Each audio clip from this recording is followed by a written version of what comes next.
What's up, everybody? Welcome back to What They Teach You in High School. Hey, today we're talking about the third and final branch of government, the judiciary, and specifically the Supreme Court of the United States. And if you need to remember one thing about the Supreme Court, it's that as the top judges in gowns, the Supreme Court can turn laws upside down. And if you thought that was rough or cheesy, artificial intelligence created that for me. Anyway, welcome back to What They Teach You in High School.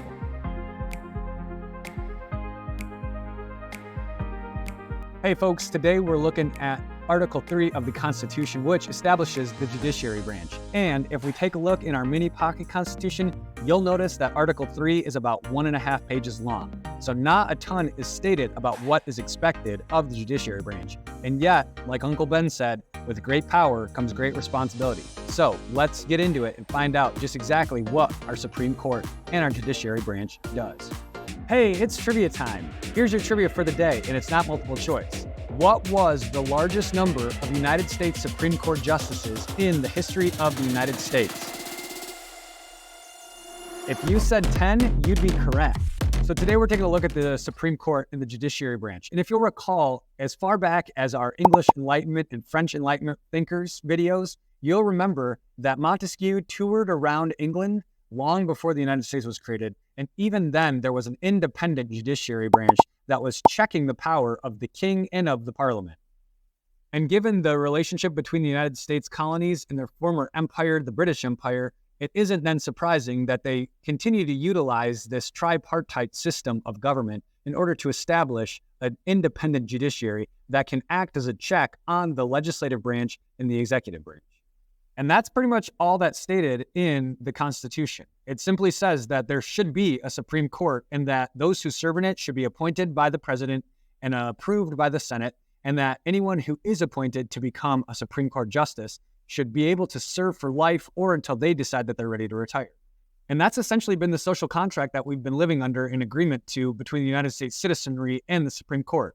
They get to serve for life, and the only expectation is that they maintain a good standing in order to do so. By examining the federal court system, we can get a better understanding of how these challenges are taken up by courts and how people's rights can be protected. So let's take a look at it. So the first level of the court system we're going to look at in the federal system is the district courts. There are 94 spread out across the country. Examples of violations of federal law would be things like bankruptcy, anything regarding the immigration process, as well as conflicts between two states like Michigan or Ohio. The second level of courts is the appellate court, and the appellate court is just a nice long name for what means appeals. And if you want to appeal something, it means you want to challenge the validity of it. And that's exactly what the appeals courts do. After the ruling of the district court is established, you can appeal, and then the case is sent up to the appellate court, which is a panel of judges who examine whether the law was fairly applied in your case. The appellate court will gain no new evidence and hear no new testimony. They just look at the facts that were laid out in the original court case and decide if you have a right to a new trial. Ultimately, if they rule against you, the only way that you can overturn that ruling is by asking the United States Supreme Court to hear your case. However, for most of us, if we find ourselves with legal problems, we're likely going to be finding ourselves in the state court system. Like in district court in our federal system, the trial courts and the special courts all are hearing facts to decide whether a case should be ruled in favor or against a plaintiff. And just like in our federal system, the state system provides for an appeals court for anyone who feels that their rights were violated or the rules were not fairly applied to them in the original court case that they heard. And just like in our federal court system, the state Supreme Court also is the final say within state problems and when state laws are being broken. And so the Supreme Courts of each state have the ability to analyze the appellate court as well as the trial court's information to deem whether somebody's rights were violated or if the case needs to be reheard. And if you're still here watching this video with me, first of all, thank you. But secondly, you probably are thinking, man, these court systems certainly do have a lot of power. How in the world are they possibly checked by the legislative and the executive branch? And to that I say, excellent question. So while the judiciary branch has judicial review in order to throw out legislative laws and executive acts that they deem unconstitutional, the executive branch and the legislature also have the power to check the court systems as well. For instance, the executive branch has the ability to nominate new Supreme Court justices. They could nominate like their best friend or even their brother if they wanted to.